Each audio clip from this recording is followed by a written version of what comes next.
नमस्कार दोस्तों, जय माता दी। आज मैं आपको लेकर चल रहा हूँ एक ऐसे दिव्य और रहस्यमय स्थान की ओर जहाँ माँ शक्ति स्वयं निवास करती हैं, जहाँ तंत्र और भक्ति का अद्भुत संगम है। कामाख्या देवी मंदिर असम के नीलांचल पर्वत पर स्थित। यहाँ देवी सती की योनि गिरी थी और इसी कारण यह स्थान स्त्रीत्व, सृजन और शक्ति का सर्वोच्च प्रतीक माना जाता है। भारत भूमि रहस्यों, आस्था और चमत्कारों से भरी है। यहाँ पत्थर बोलते हैं, नदियाँ बहती नहीं बल्कि पाप धोती हैं, और पर्वत वे शक्ति को समेटे खड़े हैं। इन्हीं पर्वतों में एक है नीलांचल पर्वत, जहाँ स्थित है कामाख्या देवी का शक्तिपीठ। यह कोई आम मंदिर नहीं, यह एक ऐसा स्थान है जहाँ देवी की योनि पूजी जाती है। न कोई मूर्ति, न कोई चेहरा, सिर्फ एक पिंड, रक्त से भीगी चट्टान जो आज भी हर वर्ष स्वयं रक्त स्राव करती है। यह वही स्थान है जहाँ सृष्टि का मूल छिपा है, स्त्रीत्व की गहराई, सृजन की महिमा और शक्ति की सबसे गूढ़ व्याख्या। लेकिन यह स्थान बना कैसे? क्या वाकई यहाँ सती की योनि गिरी थी? क्या देवी अब भी यहाँ विराजती हैं? और कैसे एक बांझ स्त्री को संतान और एक अहंकारी राजा को विनाश का दर्शन यहीं हुआ? चलिए इस रहस्यमयी यात्रा की शुरुआत करते हैं। बहुत समय पहले की बात है, जब पृथ्वी पर त्रेता नहीं, न द्वापर बल्कि सत्य युग था। उस काल में दक्ष प्रजापति ब्रह्मा के मानस पुत्र ने एक विशाल यज्ञ का आयोजन किया था। वह यज्ञ इतना दिव्य था कि सभी देवताओं, ऋषियों और मुनियों को आमंत्रित किया गया, लेकिन एक को नहीं बुलाया गया, महादेव शिव, जिनकी जटाओं में गंगा बहती है, जिनकी भस्म सजी देह सारे वैभवों से परे है।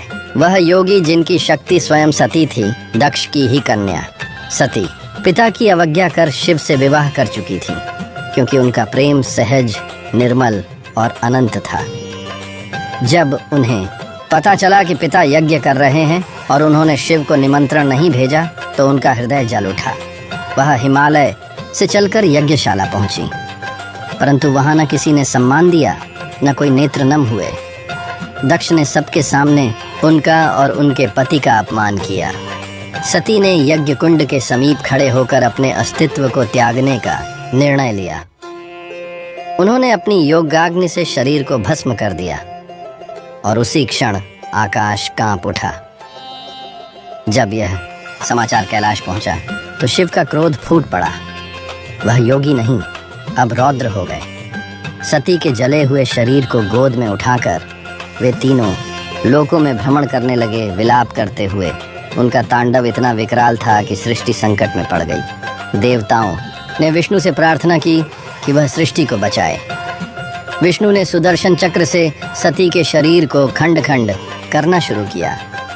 जहाँ जहाँ अंग गिरे वहाँ शक्तिपीठ बने और ऐसे 51 शक्तिपीठों की स्थापना हुई। माना जाता है कि योनि और गर्भाशय गिरा नीलांचल पर्वत पर और वहीं बना कामाख्या शक्तिपीठ। यह स्थल कोई साधारण नहीं। यहाँ कोई मूर्ति नहीं है, न ही देवी का कोई दृश्य स्वरूप। यहाँ एक प्राकृतिक गुफा में एक पिंड है जिसे देवी की योनि माना जाता है। हर वर्ष अम्बुवाची के समय यह स्थान 3 दिनों के लिए बंद कर दिया जाता है, क्योंकि माना जाता है कि उस समय देवी मासिक धर्म में होती हैं। गुफा से एक जलधारा बहती है और उन 3 दिनों में वह जल लाल हो जाता है, जैसे रक्त की नदी हो। यह विज्ञान के लिए रहस्य है, पर भक्तों के लिए विश्वास का चरम। वसुंधरा, एक ग्रामीण स्त्री जिसकी गोद वर्षों से सूनी थी, पति ने छोड़ दिया, समाज ने ताने दिए। वह मंदिरों मंदिरों भटकी, तांत्रिकों से पूछती रही, पर संतोष नहीं मिला। एक दिन एक साधु ने कहा, जा कामाख्या, वहाँ माँ स्वयं है, पर वहाँ माँ को बुलावा नहीं मिलता, वहाँ आत्मा को समर्पण देना पड़ता है। वसुंधरा अपने फटे आंचल और दुखी मन के साथ पैदल ही निकल पड़ी। गुवाहाटी से ऊपर चढ़ती नीलांचल की सीढ़ियों पर हर कदम माँ का नाम लेती रही। वह समय था अम्बुवाची का पर्व, साल का वह काल जब कामाख्या मंदिर 3 दिनों के लिए बंद कर दिया जाता है। माना जाता है देवी उन दिनों रजस्वला होती हैं। मंदिर के कपाट बंद, पुजारी भी भीतर नहीं जाते, न पूजा होती है न दीप जलता है।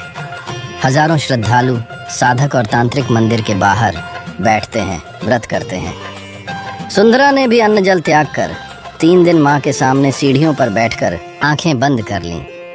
न कोई पूजा न मंत्र, बस मौन आर्त पुकार। चौथे दिन मंदिर खुला। वसुंधरा भीतर गई, माँ की लाल चुनरी को माथे से लगाया और उस पवित्र पिंड के आगे आंख मूंद कर बैठ गई। कहा जाता है माँ के पिंड से एक रक्तिम प्रकाश निकला और वसुंधरा की कोख पर जा पड़ा। किसी ने कुछ नहीं देखा, पर कुछ तो बदल गया। कुछ महीनों बाद वसुंधरा गर्भवती हुई। डॉक्टर ने कहा यह चमत्कार है, क्योंकि उसकी देह में मातृत्व की संभावना ही नहीं थी। कहा जाता है प्राचीन काल में कामरूप देश, वर्तमान असम क्षेत्र पर शासन करता था एक शक्तिशाली और पराक्रमी राजा वीरध्वज। राजा धर्मनिष्ठ था, पर भीतर से एक बड़ा अहंकारी। उसने बड़े बड़े यज्ञ कराए, सोने की सड़कों का निर्माण किया, ब्राह्मणों को दान दिया, पर माँ कामाख्या को कभी मन से न पूजा। राजा का मानना था जो मैं चाहता हूँ वही होता है। देवी देवता केवल आम जन की कल्पना है। मेरी शक्ति मेरी तलवार और बुद्धि है। दरबारियों ने कई बार कहा राजन, माँ कामाख्या को नमन करें, वह असम की अधिष्ठात्री हैं। राजा हंसते हुए कहता, कोई रक्त बहाती चट्टान मेरी शक्ति की तुलना नहीं कर सकती। उसकी यह बात देवी को सुनाई। एक रात राजा को एक भयानक स्वप्न आया। वह एक लाल रक्त से भीगी गुफा में खड़ा था। एक दिव्य स्त्री नग्न पर तेजस्वी रक्त से सनी हुई खड़ी थी। उसने कहा, वीरध्वज, तुझे अपनी शक्ति का गर्व है, तो अब मैं तुझसे वह सब छीन लूंगी जिससे तुझे अपनी सत्ता का बोध है। तेरा पुत्र, तेरा राज्य, तेरा स्वास्थ्य और अंत में तेरा गर्व। राजा हड़बड़ाकर उठा, शरीर पसीने से तरबतर। लेकिन अगले ही क्षण उसने उस स्वप्न को मन का भ्रम कहकर हंसी में उड़ा दिया।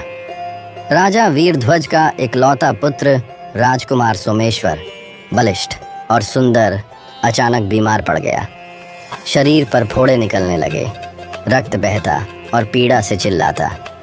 राजवैद्यों ने हर उपाय किए, आयुर्वेद, मंत्र, झाड़ फूंक, कुछ काम नहीं आया। एक दिन एक वृद्ध तांत्रिक ने कहा, यह सामान्य रोग नहीं, यह शक्ति का कोप है। कोई स्त्री रूप देवी रूठी है। राजा को स्वयं कामाख्या देवी से क्षमा मांगनी चाहिए। राजा ने तांत्रिक को कारागार में डलवा दिया। धीरे धीरे पूरे राज्य में विपत्ति फैलने लगी। बारिश नहीं हुई, सूखा पड़ा, फसलें बर्बाद, अन्न संकट, नगरों में महामारी फैल गई, लोग मरने लगे। सैनिक विद्रोह पर उतर आए। प्रजा ने राजा से निवेदन किया, राजन, देवी माँ को मनाइए, अब अहंकार छोड़ दीजिए। राजा भीतर से डरने लगा था, पर मुख से मानने को तैयार नहीं। एक और स्वप्न आया। राजा एक रक्त की नदी में डूब रहा था। उसके सिर पर एक महिला पांव रखकर खड़ी थी, वही देवी। उसने कहा, अभी समय है वीरध्वज। कामाख्या कोई कल्पना नहीं, वह शक्ति की साक्षात व्याख्या है। तू नहीं झुका तो तेरे वंश का अंत मैं स्वयं कर दूंगी। राजा अब कांप गया। राजा ने उसी क्षण सिंहासन छोड़ा। पैदल, बिना रथ या सैनिकों के, वह अकेला नीलांचल पर्वत की ओर निकला। सिर्फ एक धोती पहने, नंगे पैर, सिर पर तिलक और हाथ में कोई राज चिन्ह नहीं। प्रजा यह देख अवाक रह गई। वह जो कभी देवी को मानता ही नहीं था, अब उन्हीं के द्वार पर था। राजा 3 दिन बिना अन्न जल के मंदिर की सीढ़ियों पर बैठा रहा, वहीं जहां कभी वसुंधरा बैठी थी। चौथे दिन मंदिर खुला। राजा गुफा के भीतर पहुंचा और जैसे ही उसने पिंड को छुआ, एक बिजली सी शरीर में दौड़ गई। स्वप्न में वही स्त्री दिखाई दी, पर अब उसके नेत्रों में क्रोध नहीं, करुणा थी। अब तू आया वीरध्वज, झुका है तभी तुझे स्वीकार है। राजा की आंखों से अश्रुधारा बह चली। राजा के लौटते ही पुत्र का रोग धीरे धीरे ठीक होने लगा। राज्य में वर्षा हुई, अन्न के भंडार भरने लगे। प्रजा हर्षित हो गई, पर अब राजा बदल चुका था। उसने राज्य का बड़ा भाग देवी को समर्पित कर दिया। मंदिर का पुनर्निर्माण करवाया। वह प्रतिवर्ष अम्बुवाची के समय 3 दिन उपवास करता और स्वयं मंदिर के बाहर बैठता। अम्बुवाची की तीसरी रात थी।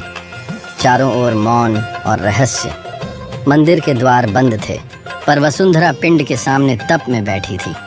नेत्र बंद, देह कांपती और मस्तक पर रुधिर की बूंदें गिरती। अचानक एक तेज ज्योति वसुंधरा के भीतर समा गई। उसने सुना, हे स्त्री, तूने मुझे माँ के समान पुकारा है। मैं तुझे एक पुत्र दूंगी जो तंत्र, योग और धर्म का मार्ग रोशन करेगा। वसुंधरा अचेत हो गई। वसुंधरा के गर्भ में एक दिव्य तेज उत्पन्न हुआ, पर यह सामान्य गर्भ नहीं था। इसकी अवधि भी असामान्य थी, भावनाएं भी। वह जहाँ जाती पशु पक्षी शांत हो जाते। लोग उसे देवी की साधिका कहकर पूजने लगे। एक दिन एक वृद्ध तांत्रिक आया और बोला, तू एक बालक को जन्म देगी जो कामाख्या के आदेश पर संसार में तंत्र के अंधकार को मिटाएगा, पर उसका मार्ग संघर्षों से भरा होगा। बालक का जन्म पूर्णिमा की रात को हुआ। जन्म के समय मंदिर की घंटियां अपने आप बजने लगीं। आसमान में रहस्यमय लाल आभा छा गई और एक तीव्र गंध फैली। रक्त और चंदन की बालक का नाम रखा गया, त्रिपुंडेश। उसके माथे पर जन्मजात त्रिपुंड तिलक था। त्रिपुंडेश साधारण बालक नहीं था। उसकी आंखों में गहराई थी, हाथों में मंत्र फूटते थे। बचपन में ही उसने शिव, दुर्गा और भैरवी के 18 तांत्रिक मंत्रों को स्मरण कर लिया। जब त्रिपुंडेश 12 वर्ष का हुआ, एक रात उसे एक स्वप्न आया। वह एक गुफा में था जहां खून से लथपथ एक यक्षिणी बैठी थी। उसने कहा, तू जिसे माँ कहता है वह शक्ति की चरम सीमा है। तेरा मार्ग आरंभ हुआ। त्रिपुंडेश उठा और चल पड़ा। नीलांचल पर्वत की छुपी गुफाओं में, जहां पुराने तांत्रिकों की अस्थियां थीं, और कामाख्या देवी के 7 रक्षक यंत्र छिपे थे। वह हर यंत्र पर साधना करता और उनमें छुपी रहस्यमयी शक्ति को जागृत करता। राजा वीरध्वज अब वृद्ध हो चला था। एक दिन देवी ने स्वप्न में कहा, तेरे सामने 2 मार्ग होंगे, या तो राज्य का मोह रखिया इस बालक के लिए सब कुछ त्याग। दूसरे दिन ही त्रिपुंडेश मंदिर आया और राजा के सामने झुका। राजा समझ गया, यही बालक देवी का वरदान है। उसने सिंहासन छोड़ा, बालक को कामाख्या मंदिर का रक्षक घोषित किया। अब त्रिपुंडेश को माँ ने नया कार्य सौंपा, कामाख्या के 7 गुप्त द्वारों को पुनः जागृत करना, जिन्हें प्राचीन समय में राक्षसों और भोग विलास में लिप्त तांत्रिकों ने बंद कर दिया था। हर द्वार की रक्षा एक भयंकर यक्षिणी करती थी। काली चंद्रिका, मोह माया की रानी भैरवी नंदा, क्रोध की अग्नि रत्न प्रिया, भोग की देवी धूमावती, मृत्यु और मुक्ति की राह कामेश्वरी, प्रेम की चरम लहर, श्री विद्या, ज्ञान का सागर, छिन्नमस्ता, आत्म बलिदान की प्रतीक्षा। हर द्वार पर त्रिपुंडेश की साधना और परीक्षा होती। हर यक्षिणी उसे एक रहस्य, एक चेतावनी और एक शक्ति देती। अंत में जब वह छिन्नमस्ता यक्षिणी के द्वार पर पहुंचा, वहां एक चेतावनी लिखी थी, जो यहाँ प्रवेश करे वह सब कुछ त्याग दे, न मोह, न अहंकार, न शरीर, न आत्मा। त्रिपुंडेश ने बलिदान दिया, अपने अहंकार, अपने नाम का, अपने भविष्य का, और तभी माँ कामाख्या स्वयं प्रकट हुई। उन्होंने कहा, अब तू मेरा पुत्र है, मेरा साधक नहीं। तू जहाँ जाएगा वहाँ मैं स्वयं रहूंगी। यह कथा यहीं समाप्त नहीं होती। आज भी कामाख्या मंदिर में जो साधक पूर्ण आस्था से आता है, उसे उस दिव्य ऊर्जा का आभास होता है जो कभी वसुंधरा, वीरध्वज और त्रिपुंडेश को मिली थी। अम्बुवाची मेला हो या चुपचाप रात्रि की साधना, वहाँ देवी अब भी साक्षात उपस्थिति दिखाती हैं, पर सिर्फ उन्हें जो शुद्ध मन, स्थिर विश्वास और पूर्ण समर्पण के साथ आए। दोस्तों, अगर आपको यह रहस्यमयी कथा पसंद आई हो तो इस वीडियो को लाइक, शेयर और सब्सक्राइब करना न भूलें। कमेंट में जरूर